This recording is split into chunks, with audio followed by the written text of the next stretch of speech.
তৃণমূল কংগ্রেস আর কংগ্রেসের জোট ঐক্য জিন্দাবাদ, এক দেওয়ালে ঘাসফুল আর হাত চিহ্ন যদি আঁকতে হয়, এর থেকে আমার মনে হয় সম্মানের সাথে মৃত্যুবরণ পর্যন্ত করে নেওয়া ভালো। ইন্ডিয়া জোটের বৈঠকের আগে ফের সামাজিক মাধ্যমে বিস্ফোরক। প্রাক্তন প্রদেশ কংগ্রেস মুখপাত্র তথা প্রদেশ কংগ্রেস নেতা আইনজীবী কৌস্তব বাগচি তিনি মঙ্গলবার একটি সামাজিক মাধ্যমে পোস্ট করে লেখেন, পশ্চিমবঙ্গে কংগ্রেস দলটা আজ সরাসরি তৃণমূল কংগ্রেসের সাথে মিশিয়ে দিলেই ভালো হয়। সংবাদ মাধ্যমের মুখোমুখিও তিনি একই কথা বলেন। এছাড়াও তিনি আর কি বললেন শোনাবো আপনাদের।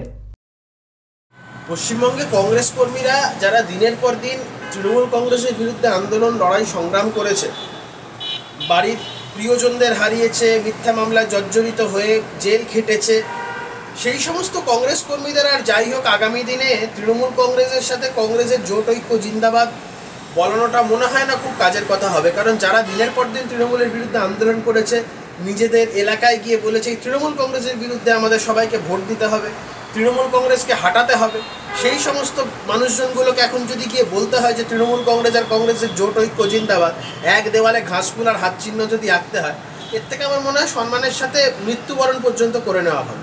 এত শত বিতর্ক থাকে না, নেতাদেরও পুকুর নদী বোঝাতে হয় না, এত কিচ্ছু করতে হবে না। পশ্চিমবঙ্গে আজকে তো ইন্ডিয়া জোটের বৈঠক আছে, সেখানে পশ্চিমবঙ্গ কংগ্রেসটাকে একদম সম্পূর্ণভাবে তৃণমূলের সাথে অফিসিয়ালি মিশিয়ে দেওয়াটা বোধহয় সব থেকে বুদ্ধিমানীর কাজ হবে। পশ্চিমবঙ্গ প্রদেশ কংগ্রেস বলে আলাদা করে কোনো বস্তু রাখবার দরকার নেই, সেটাকে তৃণমূল কংগ্রেসের সাথে মিশিয়ে দেওয়াটাই সব থেকে শ্রেয়। আর আমার এই কথার পরে হয়তো অনেকে বলবেন যে এখানে অনেক কিছু বলা হচ্ছে, কোনো জোট হচ্ছে না। এই শুধুমাত্র এগুলো মানুষকে বোকা বানানোর একটা প্রচেষ্টা চলছে। দল অলরেডি একটা জোট তৈরি করার মতন জায়গায় চলে গেছে। পশ্চিমবঙ্গের ক্ষেত্রে মমতা বন্দ্যোপাধ্যায় স্পষ্ট ইঙ্গিত দিয়েছে।